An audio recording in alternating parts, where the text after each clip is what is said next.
Hello, everyone. I am back once again with another James Bond review at, again, the slightly later time. I do apologize. This was later finishing than I expected.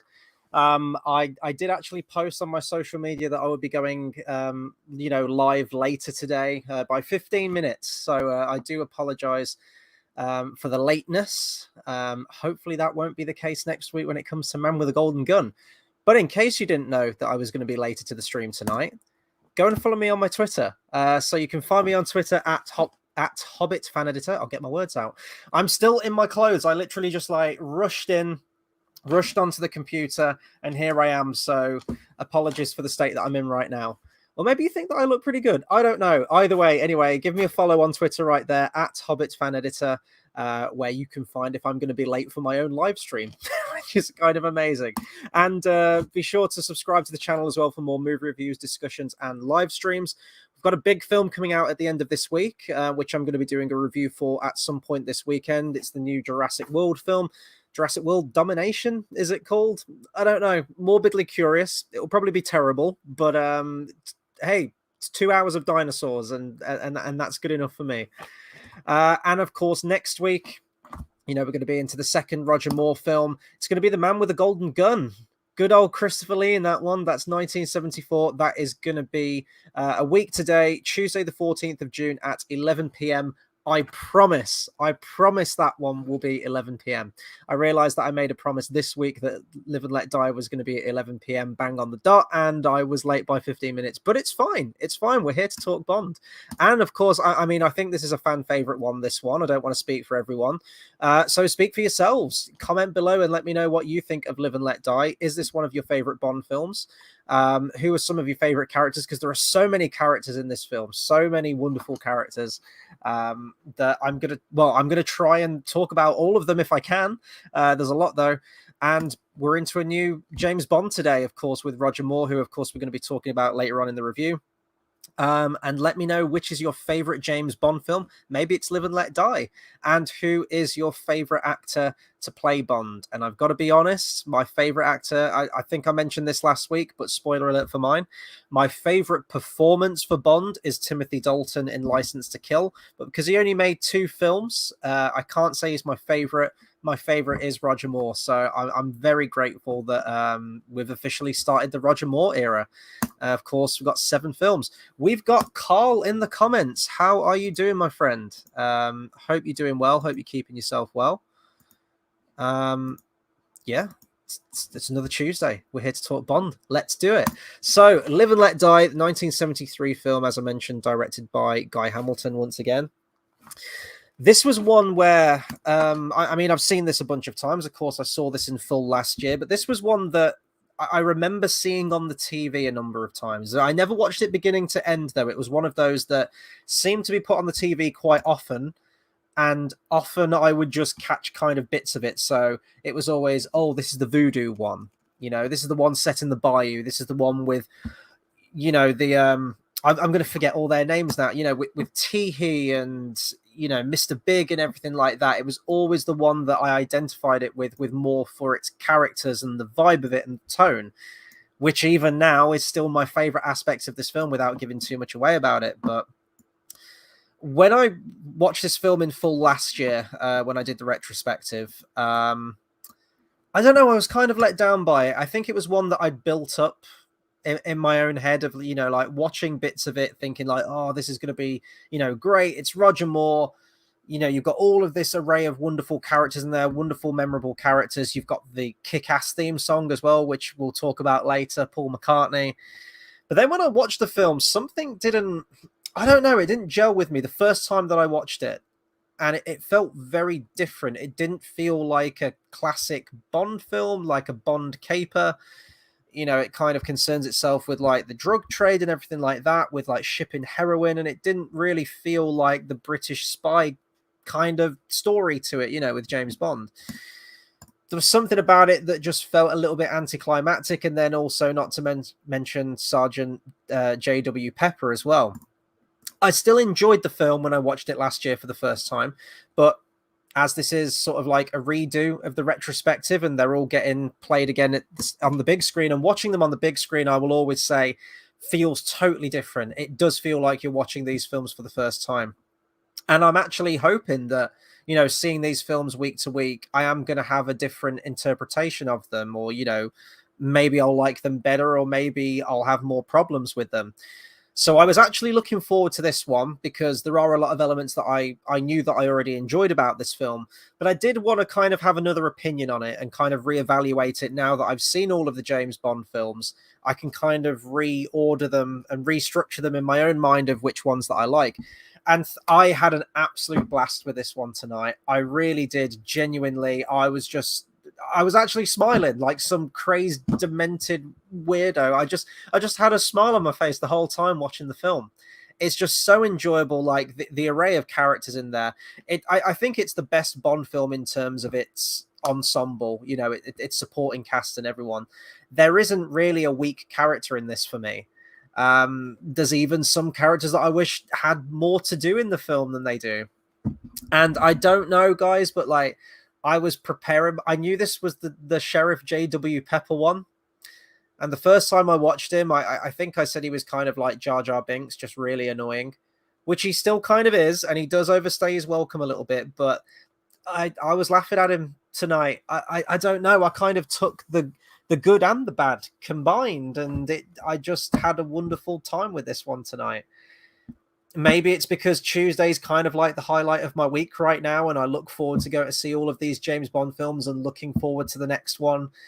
And maybe also down to the fact that I have actually seen all of these films now, so I kind of know what to expect. Some of these films have faded from my mind a little bit just because there's so many of the James Bond films, and especially when you're in the Roger Moore era and the 7 of them, they do kind of gel into one a little bit. But yeah, I just absolutely love this film tonight. So let's dive into it now. Let's start off with Roger Moore. One thing that I had forgotten was his opening scene from this thing, and it did kind of all come back to me as it was playing out in front of me. But there's so many bits of it I like. I like that M makes a house call and goes to Bond's, I'm assuming Bond's home. And there's so many great lines in this opening. The bit where he's of course in bed, isn't he, James Bond, with another woman, and he hears a knock on the door and he goes, "You're not married, are you?" And the audience tonight was just fantastic. Like, it was quite full, the screening. I think when I booked my ticket, it said that it was almost sold out, but I got there tonight and there was a few more empty seats than I initially expected there would be. But so many people in the audience were engaging with it tonight and, laughing at it and, laughing with the jokes and everything like that. It was such a great atmosphere to be swept up, because sometimes if I'm on my own and I'm kind of laughing on my own, I'll laugh sort of like under my breath or something like that, because I get a bit self-conscious if I'm the only person laughing or responding to the film. But thankfully that wasn't the case tonight, and there were a lot of people who were laughing at all the one-liners and the Roger Mooreisms and everything like that. Roger Moore is he is Bond to me. Don't get me wrong, I love Sean Connery, of course I do. But when I think of Bond, my mind always immediately goes to Roger Moore. And, maybe he is a bit more comedic. Maybe he is a bit sort of like softer edged, perhaps, than Sean Connery. I know you can probably make that argument when you get to For Your Eyes Only, and we see Roger Moore doing some more, the bit where he kicks the car off, kicks the car off the cliff. Everyone always talks about that scene of Roger Moore kind of flexing the serious side of Bond. And don't get me wrong, he can do that. And I think, is it next week in Man with a Golden Gun where he's kind of, slapping a woman around to try and get information out of her? Well, even in this one today, with the character of Rosie Carver, where he pulls the gun out on her and he says, like, "Don't think I won't kill you, because I will." But there's just something so... I don't know. I think Roger Moore's probably the most romantic Bond, I would say, out of all of them. And he's just got that natural charisma, that natural charm that's just absolutely paramount for the Bond character. And maybe that's it. Maybe it's because he's slightly more comedic and he seems a bit more loving, but he still gets the job done when it comes to the action scenes. He just really genuinely feels like an all-encompassing Bond. And you get the impression that he genuinely loved playing that character. There was never really a moment where I felt like Roger Moore was phoning it in. Even when you get to like the last entry in the film, with A View to a Kill, where he is, of course, a lot older playing the character. Still never bothers me. I can't wait to get to A View to a Kill because that's one of my favorite James Bond films, and indeed Octopussy as well. I'd say probably the last two are among the strongest Roger Moore films for me, and indeed probably some of the stronger Bond films in general. But I kept forgetting that there isn't really any kind of big build-up to the character. And my mind kind of went back to when we had George Lazenby in On Her Majesty's Secret Service, and they really delay that, that proper reveal of him. There's the close-ups of the cigarette in the car and his hand on the wheel, and when he's driving, and even when he's actually engaging in the first action scene in the film where he fights the guys on the beach. The lighting, he's kind of in silhouette, and they really build up that reveal to Bond. And those are kind of my favorite moments, actually, where the reveal of Bond is teased and built up to within the film. Even Sean Connery's original performance, his reveal. I actually can't remember his reveal from last week in Diamonds Are Forever. I can't remember if they build up to his reveal again, because of course they had Lazenby before and then got Sean Connery back in, and I think they do build up to his reveal if I remember rightly. But I'm thinking ahead, and Timothy Dalton's reveal in Living Daylights is fantastic, probably one of the best. And then of course you've got Pierce Brosnan with the bungee jump sequence from GoldenEye, great built up reveal to him there as well.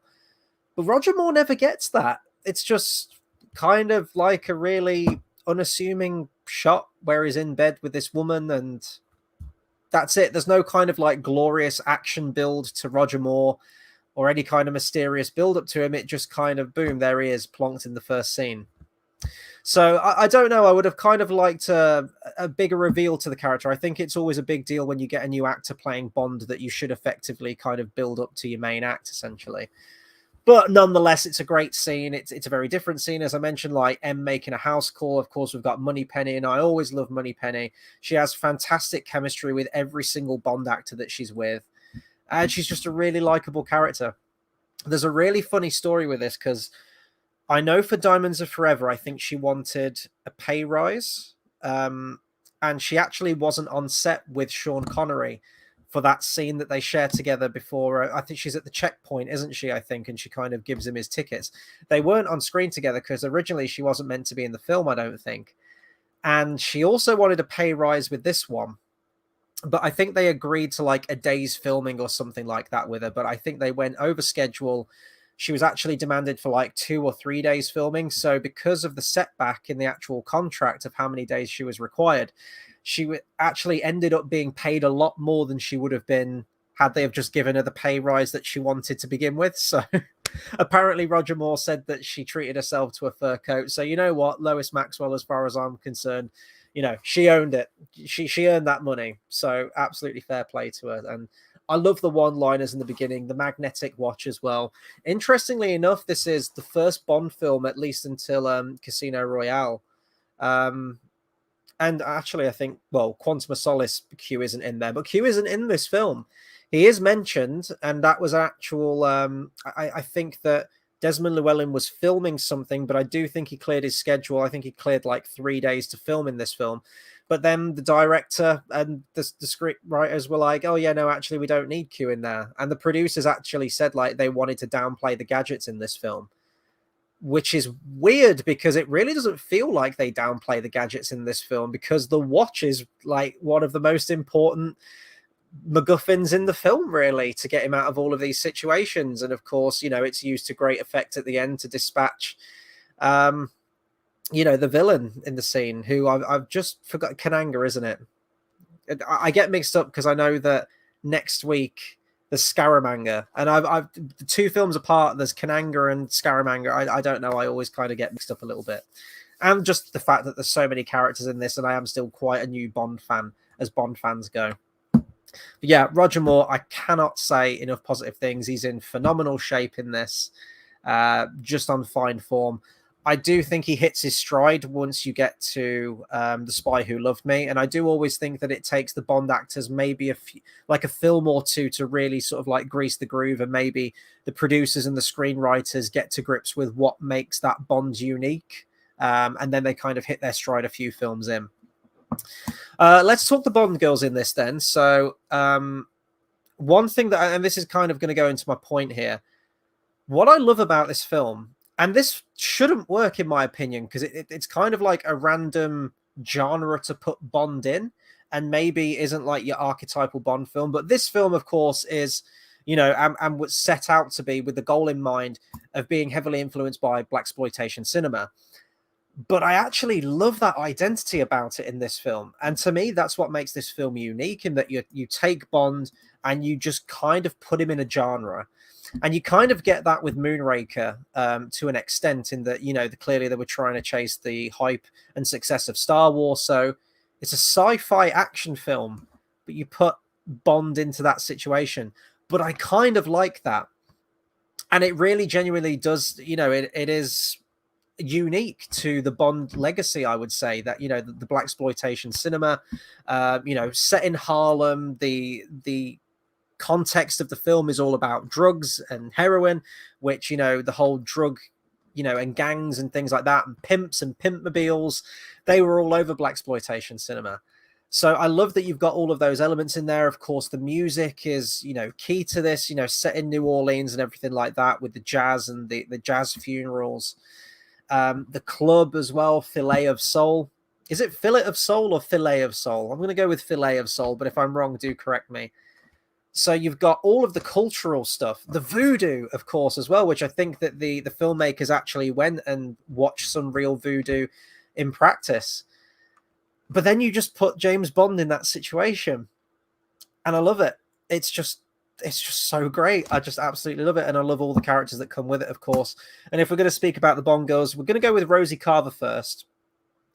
And I mentioned this last year, and I still stand by this, that I think that Rosie Carver, unfortunately, is criminally underused in this film. Personally, I think that Rosie Carver should have been the main Bond girl, and I stand by that, because I think that she's got an interesting setup that I would have loved to have seen a payoff to across an entire film. And now, having seen No Time to Die, she kind of reminds me of Paloma's character with Ana de Armas's character, where she's in the film. She should have been in the film for a lot longer. She's only in the film for a very short span of time. And she's kind of like a new agent. She was kind of drafted in to look after some of the previous agents who have died. And she's kind of, very green to it. She's kind of, she's thrust into this situation, and she's trying to be better. She's trying to be a good agent, but she kind of feels a little bit out of her depth. And Bond kind of takes her under his wing a little bit. And, she kind of lays under him a number of times in classic Bond fashion. But she's a character that I would love to have seen developed over the course of the film and become more, capable and more confident in herself and everything like that. Not to mention, she looks absolutely stunning. And I think, just in terms of the genre of the film they were going for, I think it would have been very bold to have, a black Bond girl at that point. And I think actually the filmmakers did talk about that. Solitaire being the main Bond girl. I don't know if Rosie Carver is a character in the book itself, Live and Let Die. I don't know if they kind of play fast and loose with Ian Fleming's source material. So I don't know if she's a character that does actually feature in the book, or is even accurate to the depiction of the character that we get in the film. But she's kind of off, she gets spooked with all the voodoo stuff, which is cool. It would have been nice to have seen her kind of overcome that. Maybe she fights with Baron Samedi towards the end of the film, and she could kind of overcome a fear of getting spooked by all the voodoo stuff, or maybe use some of that stuff against him at the end. It just seems like there was real potential there for a character, and I like a character, I really do. It's just, and I think Gloria Hendry plays it really, really well. Some of the scaredy cat kind of nature of her, where she just gets intimidated and scared by everything, it does get a little bit old. But as I say, if that had developed across the whole film, you'd have had a payoff, and you'd have had like a character growth from that. I think that would have been really, really cool. Just had a comment from Carl Hill, who says, I remember the whole voodoo stuff freaking me out when I was younger. Yeah. And I think I've spoken to a few people who said that, this really had an impact on them. I think a lot of people really did enjoy it, but I like that it's got that element of danger to it, and indeed horror to it as well, because some of this stuff is creepy. Now, I never had the luxury of watching this film when I was younger, but I imagine that some of this stuff probably would have stuck with me. The intro maybe as well, where she's kind of staring with the wide eyes into the camera, then Live and Let Die. cut and it changes to the skull. Baron Samedi as well is quite creepy. He's so fucking cool, though. We're going to talk about his character in a minute, because he is without a doubt my favorite character in this film. Is he? Yeah, he probably is. He probably is, actually, now I come to think about it. But yeah, Rosie Carver, I'd just like to have seen more of her across the film. And I think it would have been bold. And actually, I as I mentioned, I think the filmmakers were talking about having a black Bond girl. Maybe there's more to read into it than that. Maybe it was like, oh, actually, no, it's 1973 and we're still like a little bit racist with that kind of stuff. I don't know if that's the case, but who knows? Because Solitaire in the book, obviously our main Bond girl for the film, played by Jane Seymour, is depicted as white. And I think I did read as well that they were talking about even changing Solitaire's race to be a black woman. They were kind of dead set on that, but they decided to go with how she's depicted in the book. And in the book, she is described as being, Caucasian. I quite like Solitaire's character. I think, and this is nothing against Jane Seymour, because I think she plays, what she was given very, very well. She is kind of one of the doting Bond girls, if that's even sort of like a genre of Bond girl that I can call them. Like the very sweet and innocent and helpless ones that is just there to be kind of the damsel in distress. And as I say, that's not a bad thing. It is good to have the mix. I like the capable Bond girls probably a little bit more, just because they have a bit more sort of, I'm going to use an American term right now, and as a British man, this just sound weird, but they just, the ones that have a lot more spirit and a lot more spunk about them.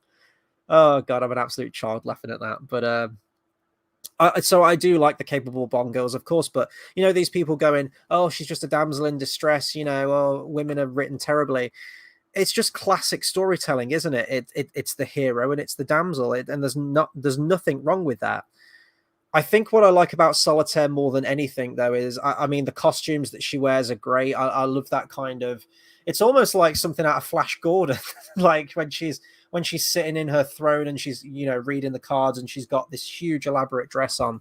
I mean, she looks incredible, and I really do like the costumes in this film.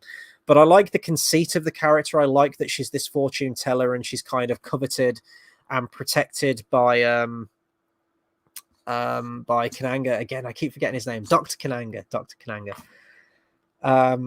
So I like that she's kind of this prized possession, and that she is this fortune teller. And of course that fits in so nicely with the voodoo theme and everything like that, and the occult that comes with it. So I think I like that side of her more than I do her actual character, because as when she loses the power and she succumbs to Bond's charms, actually that's one of my favorite bits in the film, when she's in bed with Bond, that like the morning after, and she's kind of going off on this weird tangent saying like, oh, I've lost the gift now that I've loved, and I've lost my virginity essentially. I'm now kind of corrupted, and I've lost the skill. And she's kind of going off on this weird spiritual tangent and just saying this really random shit. And it cuts to Roger Moore's face like, what the hell is she on about? Roger Moore's so great. Like, his expressions in this film, he's just brilliant. Absolutely brilliant. Can't say enough positive words about Roger Moore as James Bond. And I completely forgot that part where he's just looking like, what the hell is she banging on about? But he kind of goes along with it, because he's getting his leg over, isn't he? And that's what Bond's all about. If he can get a bit of action on the way, by God, he's going to do it. And that was one of my favorite lines too, when he's with Rosie Carver's character. And, he pulls the gun out on her, and she's like, oh, you wouldn't do that. Not after everything we've been through, after everything we've just done. And he's like, well, I would hardly do it before. I'm paraphrasing, but he's basically saying like, if sex is on offer, I'm going to get sex before I do anything else. It's so great. It's just absolutely antithesis of Bond's character. And, sadly, it's a factor of the character that I don't think we're probably going to ever get now in any subsequent James Bond film. I hope I'm wrong, but it's all in good fun, isn't it, with these Bond films? He's charming, and he's dashing, and he's going to get the job done. So Solitaire's fine. Actually, towards the end of the film, I was getting From Russia with Love flashbacks. On the train, she's waiting for him, and even oh God, I've forgotten her name. What's the Bond girl's name in From Russia with Love? This always happens. I watch all the James Bond films, and regrettably, I kind of I forget them. but she, you know, she's kind of like the damsel in distress character, and when they're in the train carriage at the end, she's kind of, you know, put on the bed, and he's like, you know, stay here while I handle this situation. And then of course you get your fight on the train as well. So very similar to From Russia with Love towards the end of this film, but you know, Bond fighting henchmen on a train. From Russia with Love, you get it with this film. Of course, you get it in Spectre, and there's probably some other ones that I'm forgetting as well that might be set on a train, which I'm sure I'll discover as I go through these films week to week. Let's talk about our villains, because we've got a lot of villains to talk about, and I could just do a blanket statement right now and just say they are the greatest thing in the film, but they really, really are. Your main Bond villain, you've got Dr. Kananga, and obviously his alter ego as Mr. Big. Both are brilliant. I love the way that Yaphet Kotto plays it as well, and just so distinct, like the two personas that he plays. But Dr. Kananga is just this really calm and collected character. I love the way that he reads the lines and everything like that. You know, he is kind of this megalomaniacal Bond villain to a degree. I mean, his motive is just kind of selling drugs and making money and becoming, you know, a monopoly in the drug trade. So as I mentioned, like as a Bond caper, and I think even the writer mentioned this, or the writer they initially had on board for this said that, you know, he watched the film and he hated it because it just isn't a Bond plot. It isn't a mission that Bond is worth going on. But I was thinking back to last week, and I kind of had that problem with Diamonds Are Forever, in that Bond being hired to sort out a, you know, diamond smuggling thing. That's not a job for Bond. And even in this one, like Bond being sent to sort out drug trafficking, that's not a job for Bond.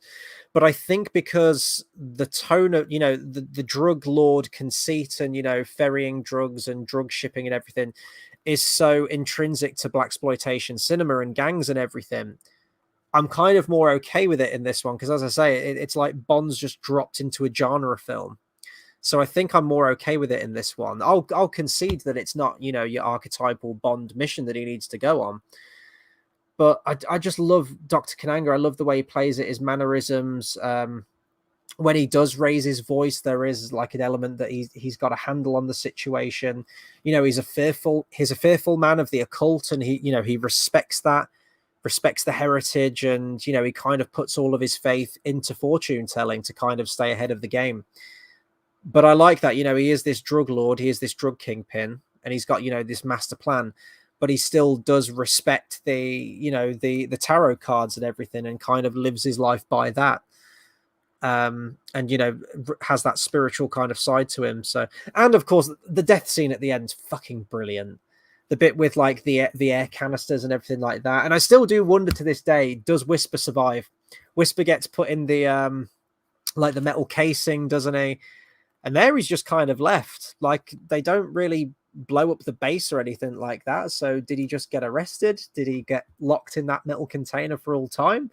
I don't know. I like to think that Whisper got out of there and survived, but and Mr. Big, like the persona of Mr. Big, it is great. Like he's got one of my favorite lines in the film, and I think it's one of his first lines actually.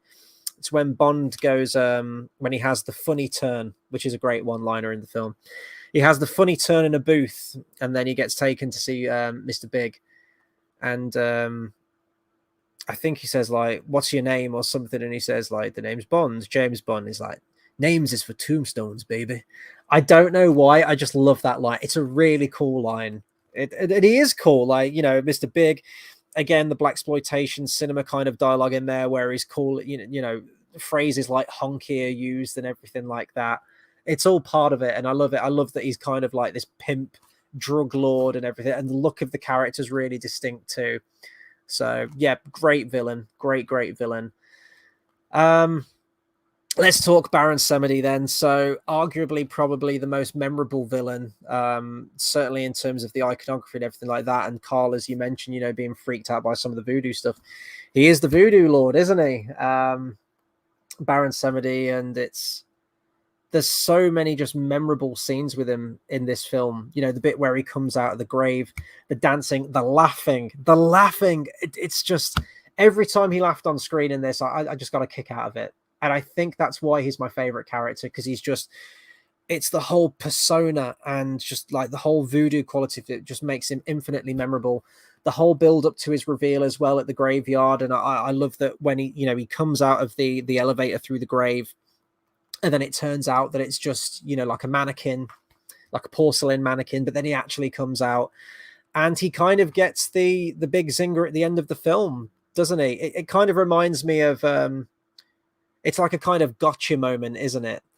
He's kicked into that snake pit and you think that's it. But then at the end of the film, he's sat on the back of the train. How he got on that train, I don't know. Why he's there, I don't know. But it's a really, really good kind of, not even cliffhanger, but just, as I said, like zinger, just like boom, like a kind of gotcha moment at the end. Is he going to attack Bond? Is he there just for the audience, like a kind of fourth wall breaking moment, which I assume that he is? It's a great image to end on his character, with that laugh, and then you cut into the skull on the credits. It's brilliant. Got a comment from Carl here who says the theme song is classic as well. I do prefer Paul McCartney version. Yeah, I actually put on my Twitter earlier, and again, go and follow me on Twitter. It's going across the bottom of the screen right there. I'll leave that on screen for a second. I ask you guys, which version do you prefer? Do you prefer the original version, Paul McCartney?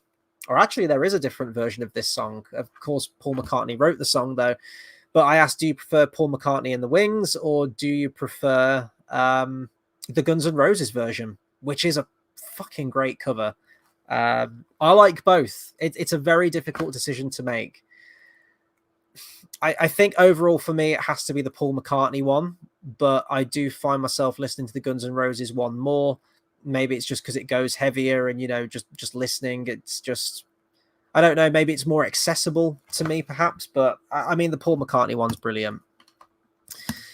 And I will be talking about the music later, so I will come back to that, Carl, don't worry. I'm just going to finish off the characters first, but yeah, Baron Samedi, it kind of reminds me of the end of Thriller. And I know that Thriller obviously as a song and a music video came out well after this film. But, the end of that where Michael Jackson turns to the camera with the yellow eyes and he's still a werewolf. It kind of something like that, that kind of cliffhangery ending type thing. I'm rambling anyway, but he's a wonderful character and I love the whole voodoo theme of it as well. Let's see, who else do we have? Whisper, amazing. I love Whisper's character. The bit where he gets caught in the inflatable chair, it always makes me laugh, and he's great. Just a great, just all the villains in this is just so unique, and they all have that defining aspect about them. Whisper whispers, big shocker based on the name. Baron Samedi is the king of the voodoo kind of stuff, and he's got the persona down for it. You've got Kananga, who's this businessman, this drug lord, but he's also got the alter ego of Mr. Big, who Mr. Big himself is a very memorable character. And then is this the last one that we need to talk about? Tee-Hee, Tee-Hee Johnson with the claw hand. Again, just that imposing henchman, that physical force that's going to fight against Bond. I'm actually surprised. I mean, this film is just so packed full of characters and so packed full of villains. And in all honesty, you could just take two of these villains. You could take like Kananga and, Tee-Hee, and that's it. You would have enough villains, enough great villains for the film. But no, it's like, let's throw Whisper in there. Let's throw Baron Samedi in there. And you just throw in all of these villains in. And usually in any other film, you'd be completely packed and none of these villains would get developed. But, the acting of all these respective actors and their personas and everything is what shines through to the point where, Baron Samedi isn't in the film all that much. Doesn't really get many lines, doesn't really get much material to kind of chew on. But from the laughing and the look of the character and the persona, that's what shines through and that's what makes it memorable. And Tee-Hee Johnson's exactly the same. But I love that we do kind of get a bit of a backstory with his character. When we get to the, the Gator farm, the crocodiles, and he mentions that, he lost his arm to one. And, the fact that he's feeding these gators with his hook hand and he's delivering that backstory. We didn't need that backstory, but I'm glad that we've got it, and it kind of fleshes out the character a little bit. I love that he's the one who gets the final fight scene as well at the end, and his death scene where he gets thrown off the train. As he says something about being disarming or something at the end, the final one-liner. Great stuff. Great stuff. There are so many fantastic one-liners in this film, and some really bad ones. One I forgot about is where Bond's it's when he's got an audience with Mr. Big and he's kind of handcuffed to the chair, and I think Tee-Hee's the one putting him in the restraints to begin with, and he says something like butter. It's like a play on Butterfingers or something like that. But he says like, does he say like Butterclaw or something like that? Or I can't remember what he says. But it's this really awkward line. I was like, oh, that's terrible. Even by Bond standpoints, that's really bad. Okay, one character that I did want to talk about very, very briefly, and I never really talk about Felix all that much because, by Christ, they recast Felix Leiter more times than they do the respective James Bond actors. But we've got David Hedison playing him in this one. Now, of course, when I watched these last year and a lot of these films I was watching for the first time, I didn't know that David Hedison was the one that they brought back in License to Kill. There were a lot of films in between, and why they specifically brought David Hedison back for License to Kill is still kind of a mystery to me. Especially down to the fact that they had a completely different actor playing him in The Living Daylights, and I don't know why you just wouldn't reuse that actor who played him, that kind of new established Felix for the Timothy Dalton films. But they don't. They recast him, and he's like much older, obviously, when we get to License to Kill. So I don't know why it had to be David Hedison. That's nothing against David Hedison. I think he's fantastic. And actually, again, sort of rewatching these films, having seen all of the Bond films now and having sort of like a broader context of them all, it's really cool to see David Hedison because I absolutely love his Felix. And of course, Felix is integral to the plot of License to Kill, which is my favorite Bond film. So, seeing him play the character and kind of reminding myself going like, oh yeah, he was in another James Bond film other than License to Kill.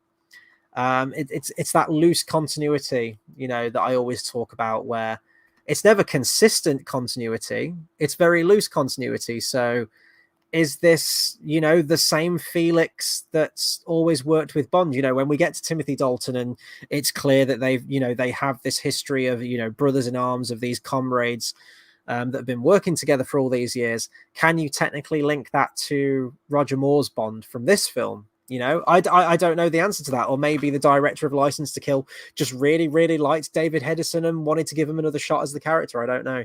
But, I mean, Felix is minimal in this film, but I do really like the actor. And now that I have seen License to Kill and I've had such, a positive outlook on License to Kill, it being my favorite James Bond film, now I've gone back to this one tonight and having seen it again, it kind of recontextualizes Felix a little bit for me in a way. Quarrel Jr. as well. That was something that I completely forgot about, and rewatching these films again, I don't know if the ages work out, but he is meant to be the son of Quarrel, who was from Dr. No. Again, I don't think the ages work out, but when he mentioned Quarrel Jr., I was like, oh my God. And, I'd completely forgotten about that. There is one other character that we need to talk about, and he's going to get his own section right now, because indeed, even in the film, he kind of gets his own section. The film kind of grinds to a halt to just focus on this character. I'm, of course, talking about Clifton James's character, Sheriff J.W. Pepper. Now, as I mentioned, when I watched this film for the first time, beginning to end last year, I hated this character. Absolutely hated him. I found him grating. I found him completely pointless. I couldn't say enough negative things about J.W. Pepper. Not about the actor. I think the actor is a fantastic character actor and plays it very, very well. But again, I don't know tonight whether I was just prepared for it, that I knew this was the one with Sheriff J.W. Pepper. I was prepared for that 12 to 15 minute speedboat chase that just goes on for ages. And I still do have a problem with that. That is still probably my biggest negative of the film, is that whole sequence. It's shot very well. The stunts are incredible and everything like that. But the film, the pacing of that moment just grinds to a halt. I think the lack of music and the lack of score in that scene doesn't help things either. And it kind of just repeats the same beats over and over again. It's Bond drives across, a wedding or a person's house, or something is something is happening, and Bond just drives over, and all the the passers-by look and go, why is a speedboat driving across the land? And then the enemy speedboats are chasing after him and they crash, and then you just kind of rinse repeat, and you just play like the same gag over and over again, intercutting with so much J.W. Pepper, so much. And I do think that it's very random in the context of the film, because before that point, I thought the pacing was fantastic, and the pacing after that point is great. But that action scene just goes on for way too long. It didn't need to be that long. You could easily trim like more than 5 minutes out of it and just have like a really punchy, keep the focus on James Bond, get some soundtrack in there and just make it more engaging. Because before that point, you had the fantastic sequence of him at the Gator Farm, which has, I think personally, a lot of tension. And it's like, well, how's Bond going to get out of this situation? You know, cut into the crocs and the gators and them climbing onto the platform that Bond's on. Genuinely, you're like, I don't know how he's going to get out of this situation. And then he uses the, you know, the watch and everything like that. The magnetism on that watch is just all over the place as well. You know, when he gets at the end, he's ages away from that like gas canister thing, and it just goes like straight away from ages away, flies there.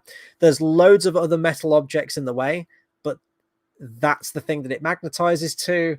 The boat as well, the fact that it can drag a boat at quite quick speed, but it doesn't pick up other things at the same speed. So the whole magnetizing thing's all over the place, but I don't care because it's James Bond, it's escapism. I don't care. But it is worth noticing. It is worth mentioning, sorry. But yeah, the whole like croc farm is brilliant. I love the fact that was actually like a real place that they drew. I think it was actually called Kananga's, wasn't it? I think that's where they got the name from. And the sign as well that says trespassers will be eaten. That was actually when they were driving and location scouting. They actually found that as a real place and decided to use it, which is brilliant. I actually can't remember if the person who runs across the crocs, was actually the guy who owned the Gator Farm. I can't remember. I'm not sure. I'm gonna have to check that. But it's a great fucking moment. You know, it's very convenient that all of the crocs line up at the opportune moment for Bond to run across. But the fact that they actually did that stunt, you know, I think they actually did it 5 times, and on the 5th take, the gator actually managed to like rip the trouser leg of, you know, the person doing the stunt, which is, you know, quite extreme. But, you know, fair play to them that they actually they did that stunt, you know. And they really make use of the environment and the culture and stuff like that, and you know, the bayou and the environment and everything. You've got so many things in this film. You've got car chases, you've got the bus chase as well. I love the bit where it goes under the low bridge and, you know, takes the top of it, and the car behind goes into it and kind of skids along with the bus framework around it. You've got the speedboat chase. There's just so much in this film. So much, and I absolutely love it. Now, as I mentioned, I do think that the speedboat chase goes on for way too long, slows the pacing of the film down to a halt. The plot just kind of stops for ages, and I think that for a better viewing experience, that should be trimmed a little bit, perhaps. I don't know if someone's done a fan edit of Live and Let Die. J.W. Pepper is annoying. He's a completely pointless comic relief character that doesn't need to be there. He hogs the screen time, but I kind of loved him tonight. And I don't know why. I genuinely do think that as a character, he is a Marmite character. I think you either love him or you hate him. Maybe it's a nostalgia thing for people growing up with a character. I think people that grew up with the film as a kid like the character a lot more than maybe people, you know, who'd be discovering it for the first time. But I'm aware that he's in Man with the Golden Gun as well, so I'm kind of bracing myself for that. But I didn't have a problem, and I do think that Clifton James as a character actor is fantastic. Did they need a comic relief character in that part of the film? Nope. Did they need to focus on the character as much as they do in the film? Nope. But he gets a few funny lines there, and I think he's just... It is like the Star Wars prequel thing for me now, even including like Jar Jar Binks, that I've reached the level of acceptance that even when I watch that film, I'm just like, he's part of it. You know, you take the good and the bad, he's part of it. And I think that's kind of what, you know, J.W. Pepper's character is, alongside, you know, like all the villains in this film and all the other characters and all the other ingredients in the film. I think as a Bond film, you just kind of take the good and the bad, you know, and it's just... I mean, there are some bad Bond films and there are some very questionable decisions in No Time to Die, which of course we'll get to, which I think are very damning for the franchise as a whole and the character of Bond. But with stuff like this, I think it's just, you know, it's all part of the package, you know, and some of these older these older Bond films are just pure escapism, and just have fun with it, you know, just try and have fun with it. And I did. I didn't mind J.W. Pepper tonight. I really didn't. Let's talk about the music then. May as well. Let's get on to it. So we don't have a John Barry this time. And apparently Paul McCartney cost so much that they didn't have enough money to get a composer in. So the composer that they went with was George Martin, who was apparently Paul McCartney's producer when he was with the Beatles, and he was the one that produced the score for the film. I actually really like the score to this film. It's understated or even completely absent in some parts of the film. For example, I think that the speedboat chase could have benefited from a soundtrack playing over the top of it just to keep it a bit more engaging and keep the pace and keep the drive of that scene going. But it fits the genre very well, like the kind of blaxploitation and like the funk guitar and everything, and not to mention that, but they also bring the cultural music in as well, the New Orleans stuff with the jazz funerals, the big band patrolling through the street, which is actually some of my favorite scenes in the film. Great opening scene. It kind of reminds me in a way, and I don't know why, of Dr. No's opening with the three blind mice kind of thing, how there's like a musical number, but then like they're pretending they're masquerading as a group of people, and then they assassinate someone, an agent in the field. So it kind of reminds me of that a little bit. But all the music and stuff that they work into it culturally, and the tribal stuff as well when you get to the voodoo, love it, absolutely love it. What's worth noticing is mentioning is that initially they hired Paul McCartney and his wife Linda to write the theme tune, not sing the theme tune though. Originally it was just to write the theme tune, and the producers hired a singer called BJ Arnu, or Arnau, I think is how you pronounce it.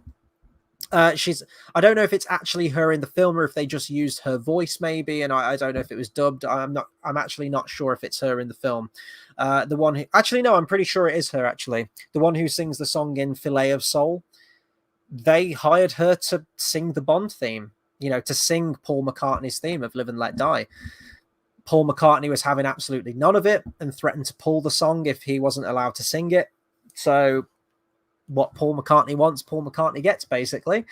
And of course we get the, albeit great theme, Paul McCartney's Live and Let Die is fucking fantastic. It's easily one of the best James Bond themes in my opinion.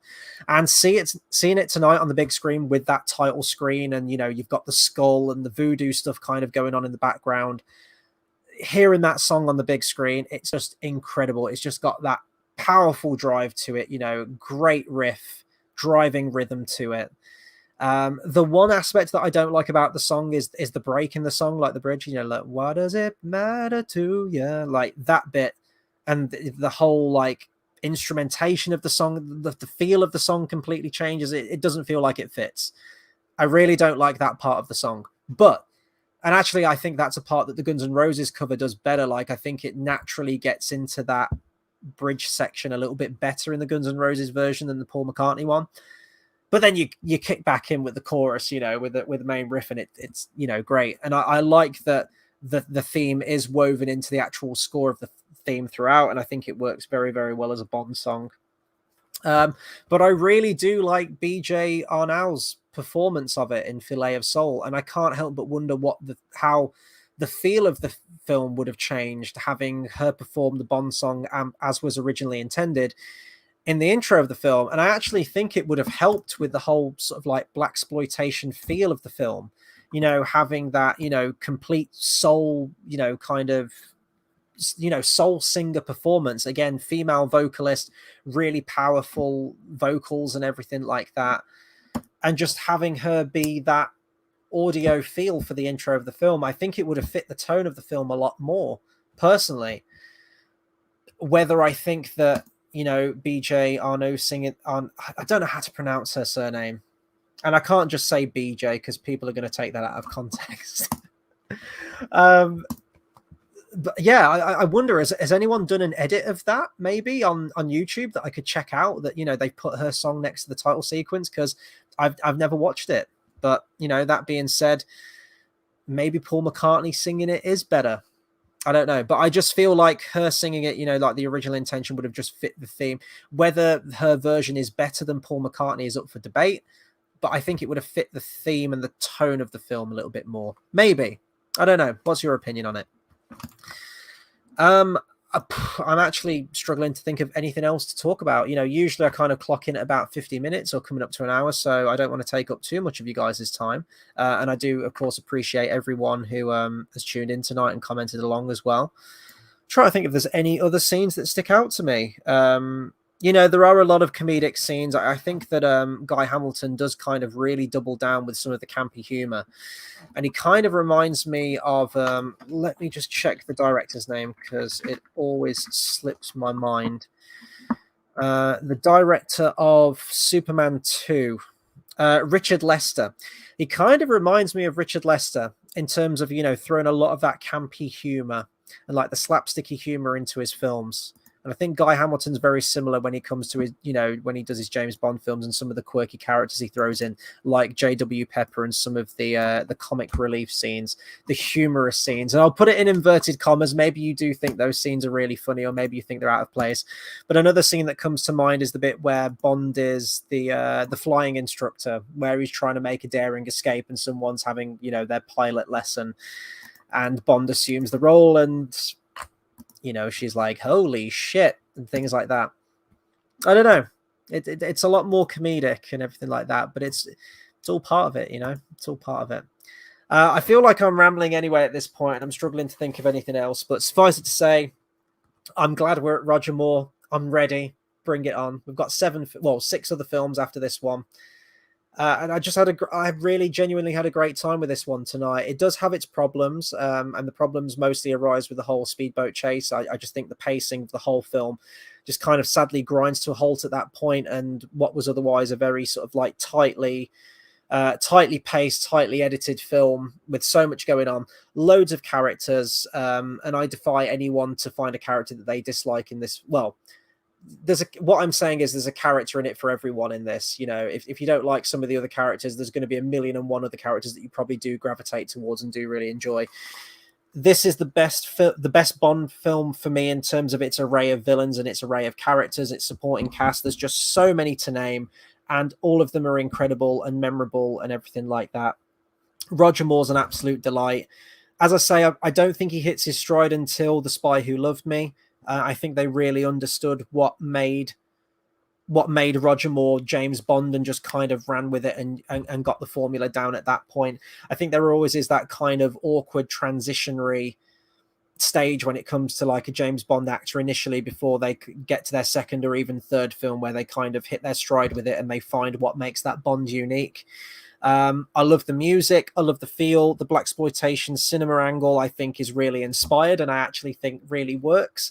It's very different, and I think it was a very bold decision, but it's one that I'm glad they went with. And I do think for that reason, it makes Live and Let Die very memorable. And I do think it has a very broad fan base with this one. Is it in sort of like my top 10 Bond film? I don't know. And actually, maybe I will do a re-ranking once I've watched all of the films again, maybe sometime in October. If you guys would like to see that. I know I've already done a Bond ranking, but I genuinely do think that after all said and done with rewatching a lot of these films week to week, that my top 10 probably will have changed, and that, things will have moved around. Last time I only did a top 10, but maybe this time for a ranking, I could rank all 25 of them if you guys would like to see that. And I'd enjoy doing that. I'd like to get back to the rankings, definitely. So, yeah, just a really great time with it. Love the voodoo stuff. As I said, the music, Roger Moore. It's great. Is it my favorite Roger Moore James Bond film? No, but it's one that I always find that I come back to. And, I think that the identity and the genre of this film is the thing that kind of really makes it memorable for a lot of people. Yeah, I guess that'll do it for my review on Live and Let Die. Just had a really, really good time with it. Now, next week, we've got Man with the Golden Gun. I'm going to bring up the times and everything that I'm going to be going live. There we go. It's going across the bottom of the screen right now. Man with the Golden Gun. So a week today, Tuesday, the 14th of June, and it will be at 11 p.m. I promise you guys, it will be at 11 p.m. bang on the dot. Now, that is one that I wasn't keen on when I watched it last year. It's kind of the same. Well, actually, no, it's not the same thing as this one, because I've just gone on about how much I loved it. But Man with a Golden Gun, my initial opinions are that I love the villains. I love Knick-Knack. I love Scaramanga. but the rest of the film I don't really care for all that much. So that's another one that I'm going to be going into with an open mind, leaving everything that I knew or thought I knew about Man with the Golden Gun, and I'm just going to try and have fun with it and review it as it is standalone. Maybe I will still hate the film, well, not hate the film, but maybe I still will dislike the film in terms of the broader James Bond context, or maybe I'm just going to be won over again, kind of like how I was with Diamonds Are Forever to an extent. And even this film tonight, Live and Let Die, and I really hope it happens with Man with the Golden Gun. I genuinely do. We'll find out. Tune in next week and you'll find my opinions and if they've changed at all. Just got a comment here from Carl saying, referring to Live and Let Die, of course, the Guns N' Roses version cover is fantastic. It's just Axl's vocals are a bit much, but the guitar is brilliant. Yeah, I mean, that's just Axl, isn't it? You know, the kind of nasally vocals that he's got going on. And man, those nasally vocals are going 10 to the dozen in that song. So, yeah, no, I can understand that. And, you know, if people aren't keen on Axl's voice or think it's a bit too much for the song, you know. But there are the more sort of like mellow bits in the song where, you know, Slash comes in with, you know, you used to say live and let live. And I really do like Axl's vocals there when it goes into those more mellow parts. I really do like the intro when it's more mellow. It's like, you were young and your heart. Like, I do like that bit, and I think he handles the vocals very well. But then, of course, it gets into like, live and let die, I. Like, you know, the Axl Rose kind of stuff, doesn't it? It does. But I like it. I think it's a really good cover. You know, it's heavy, it's powerful, it's got that drive to it. It's got more of a chuggy rhythm to it. But overall, I do prefer the Paul McCartney one. I think, you know, sometimes you just can't beat the original, can you? So I think that will pretty much do it, in all honesty. Of course, subscribe to the channel for more movie reviews, discussions, and live streams. As I mentioned, I don't know times yet. I'll probably be seeing it on Saturday. I will be going to see the new Jurassic World film, and it being one of the biggest films of the summer, I will be talking about it. I've seen all the other Jurassic Park, Jurassic World films, and I have my opinions, and I'll talk about those opinions when I come to do my review on it. So check my social medias. Again, it's going across the bottom of the screen right there. You can find me on Twitter at Hobbit Fan Editor. As soon as I know what time I'm seeing the film, I'll let you know what time I'm going live and when you can expect that review. Oh, my voice cracked there. I haven't had any water. Let me have a drink of water. And my water is over there, and I can't be bothered to get it. So we're just going to ride it out, and hopefully my voice doesn't crack again. Of course, in the in-between, let me know what you think of Live and Let Die if you haven't done so already, if you're discovering this live stream after the fact. Really want to hear your guys' opinions on this one, because I do think this is a lot of people's, if not all-time favorite, they do have a lot of memories of it, and I think and I do have a soft spot in their heart for it. And of course, let me know what your favorite James Bond film is and who your favorite actor to play James Bond is, celebrating the fact that we've hit Roger Moore. Now, in terms of Carl says it's getting mixed reviews. Is this Jurassic World Domination? In all honesty, from the impression that I've got from the trailers, it feels like it might be falling into the Force Awakens trap. You know, the trailers are, you know, the epic conclusion to the Jurassic Park franchise. You've got the original cast back, you know, you've got Sam Neill, Laura Dern, Jeff Goldblum are coming back. I don't know. It's giving me kind of Force Awakens vibes to it. Now, I'm hoping that all of those original actors are going to be on screen together and sharing the screen, which is, you know, is something that the Star Wars sequels didn't do.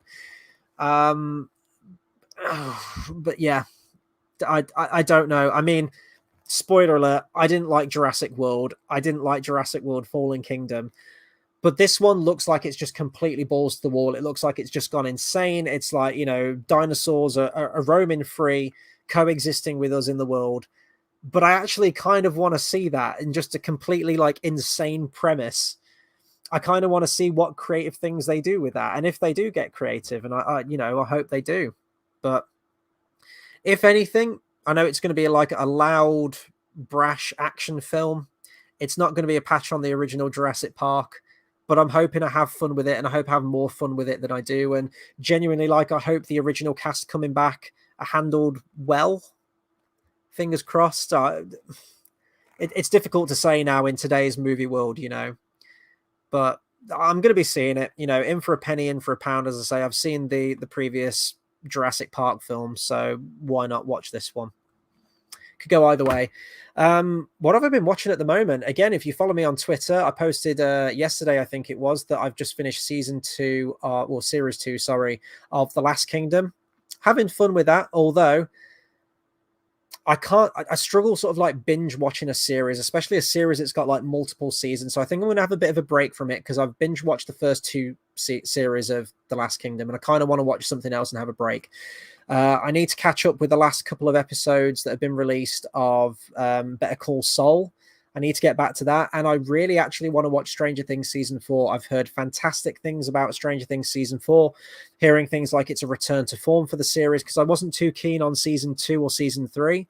And it was kind of like a dip in quality, I think. Like, you just kept continuing to just go down and down in quality.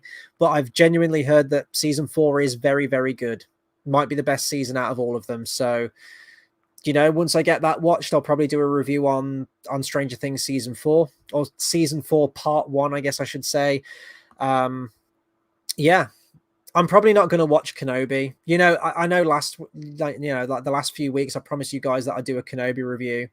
And maybe I still will at some point if I watch it. But guys, I've been watching like Mauler's review on it. And, you know, you kind of get like a Cliff Note sense of the episode.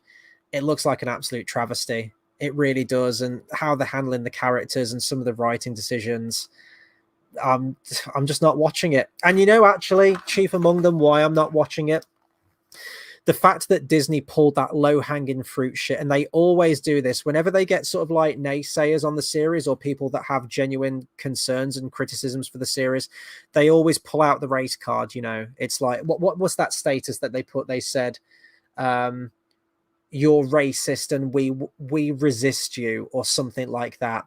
There was another status they did saying something like, there are so many species in the Star Wars galaxy, don't be a racist. Just calling people racist because they dislike your property for completely valid reasons is no way to treat your fan base. You can't treat your fan base with just complete venom and just tar everyone with the same brush, saying that they're all racist just because they don't like your series. This is the same company, by the way, that completely sidelined Finn's character in John Boyega in the Star Wars sequels, a character that had so much potential from The Force Awakens and that everyone wanted to see and get a proper arc, completely sidelined in The Last Jedi, and even more so in The Rise of Skywalker, did absolutely nothing with his character. And chief among them, also removing him from international posters just to make a quick buck in China. Because, you know, Chinese, I'm not saying that all Chinese people are racist, I'm not saying that at all, but, you know, in terms of media, there's a reason that, you know, companies, you know, if they're trying to get money over there, they'll remove people off posters. I'm not condoning that, and I don't think that's a good thing, but it's just interesting to see Disney, holier than thou Disney, preach that they're against racism when they're also the same company that will be actively racist and purposely remove people from posters and marketing material in order to just make more money overseas. I'm not getting behind a company that does that, and in all honesty, it's kind of made me want to boycott Disney in general, which is very difficult because I know they own fucking everything, but it's really rubbed me up the wrong way as a company with Disney that they will just go with that. And, you know, I'm not saying that, you know, maybe some people have issued like racist messages and whatever to the actress who plays the character of Reva, and I'm not condoning that at all. That's fucking horrible. And, you know, I'm not, every fan base probably has, you know, really, really despicable people in there. But to put a status about it and just tar everyone with the same brush, people that have genuine criticisms, and even if it is against the Reva character, just saying, got nothing against the actress, but I don't think the actress is playing it well, but I don't blame her because the material she's given is very one-dimensional and not that great. She's just kind of one note and, you know, just very shouty and kind of obnoxious. That's not a racist thing to say. That's just that I just don't like this character because she's written poorly and I don't think she's acted well, regardless of the color of the skin of the actor playing that character. I always feel like I go on to like a Star Wars tangent at the end of these James Bond reviews, and I do want to keep it to James Bond, but, you know, this is the kind of time for me, you know, to touch base and kind of just give my general opinion on everything that's kind of going on with the movie and the TV world at the moment. But don't hold your breath for an Obi-Wan review. I kind of want to stay away from it. It looks like it's breaking the established canon of the OT as well. The line delivery, just the way that it just kind of emasculates the character of Obi-Wan, and he's making decisions and saying things that Obi-Wan in the prequel trilogy just would never do. He wouldn't act like that. He wouldn't make mistakes like that. And yeah, it just doesn't look good. It just really doesn't look good. And I'm kind of at the stage now where if things don't look good, and if it looks like it's just going to continue to destroy a property that I once loved and that I'm still desperately trying to cling on to my favorite memories of, I'm just going to stay away from it. You know, I'm not going to pay my money. I'm not going to give my time and my energy into watching material, into watching media that's just terrible and awfully written. Because, you know, to combat this kind of stuff, the only way that you can really do that, obviously you can voice your opinions on it, but it's financial. You know, practice what you preach and fight with your wallet, you know, and that's exactly what I'm doing. Like, I'm not going to give them viewing figures on Kenobi at the moment until they start making good Star Wars content, and they just aren't, are they? Carl says it makes it impossible to criticize the show. I literally feel bad saying I don't like it. You should never, man, don't feel bad saying that you don't like it. It's poorly written. It mismanages, you know, it mishandles the characters, and it breaks the law. It's not filmed, you know, some of the fight scenes are really awkwardly filmed and choreographed. It just doesn't make a lick of sense. And it's focusing on characters and things that shouldn't be focused on in a Kenobi series. It's just completely missed the point. And, you know, with Disney, with infinite amount of money, the keys to the kingdom, and you're going to be making a property where you're handling the character of Obi-Wan, and you get Hayden Christensen back as Anakin. You could do so much with that. You could show us flashbacks. You could show us Clone Wars stuff. You could just make it really dark and cerebral and just a really, really great character study and good character piece. Doesn't need to be really high octane action. It could be more understated. It could be kind of like a Logan effect in a way, but just make your characters consistent with what's been established, and they're just not. It's just, from what I've seen, you know, and from reviewers that I trust as well, and I've basically seen like a cliff noted episode of all three of them. It just looks absolutely terrible. I'm just not giving it the time of day. Carl says, to me, it felt like a marketing strategy, as if they knew the show wasn't going to land with the fans. Yeah, and you know, fans aren't taking to it. Now, granted, you do get the kind of tunnel vision fans that will just like anything that's Star Wars, and you know, the cancel culture crowd that just go, oh, you don't like it because you're a racist, and it's just like, fuck off, just fuck off. That's not the case. I happen to like good Star Wars content, you know.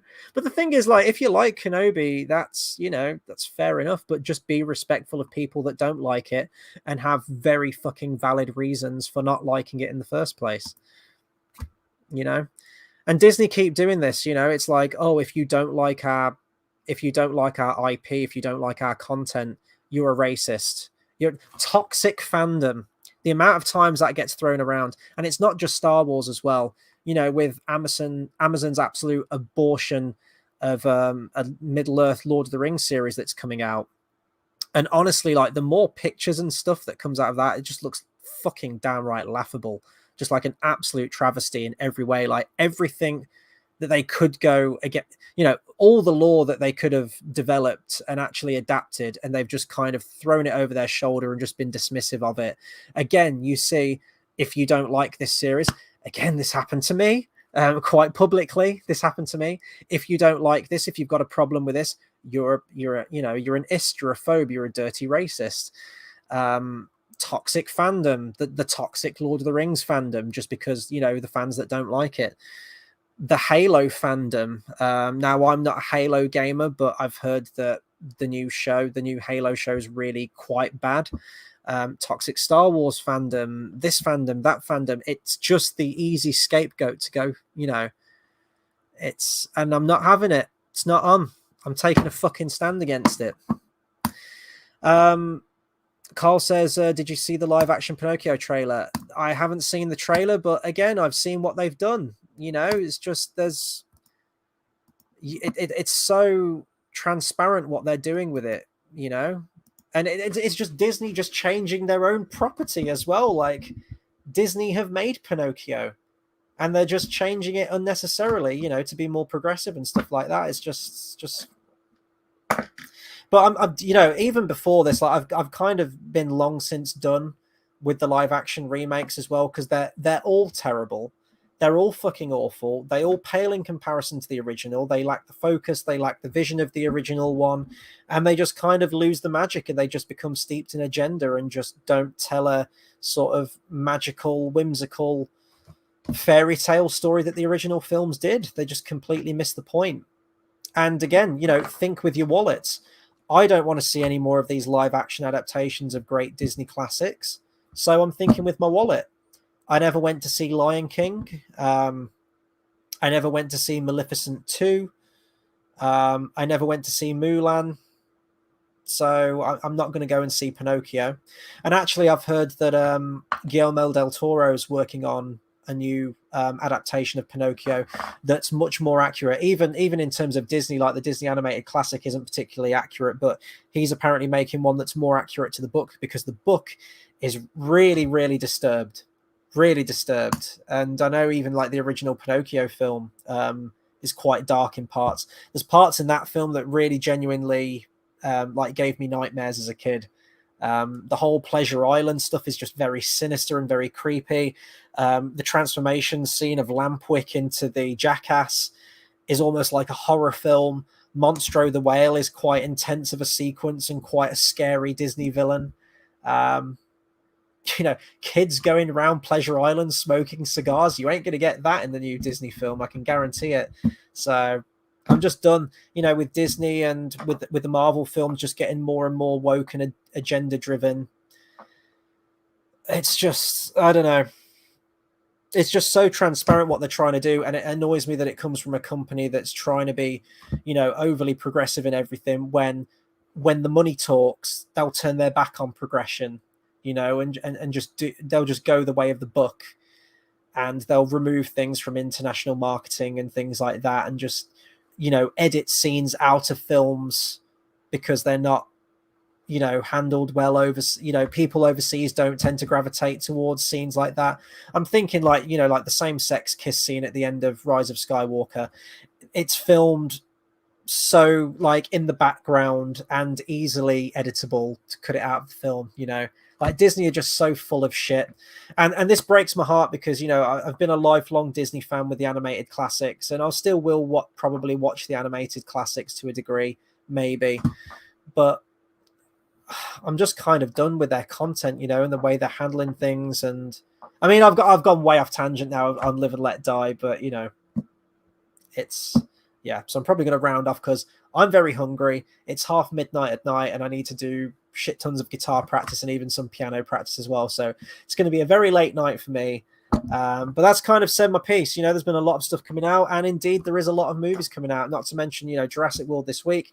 There's also the Elvis Presley film coming out a couple of weeks after that too, and I'm going to have a review on that as well. Carl says Disney forget that they're there to entertain. Yeah, pure escapism, you know, fairy tales, good storytelling and characters that can cater to everyone without the need of, you know, throwing, you know, agendas in there or race swapping characters unnecessarily just to try and tick a few boxes. Yeah, it's just so unnecessary, you know. But yeah, anyway, I've said my piece. There we go. So that'll do it for my review on Live and Let Die and my preamble about Disney and Kenobi and Pinocchio and all of that stuff. I will be back this weekend for Jurassic World Domination. So until then, take care of yourselves, stay excellent, be excellent to each other, and I'll catch you guys on the next video. Take care, everyone.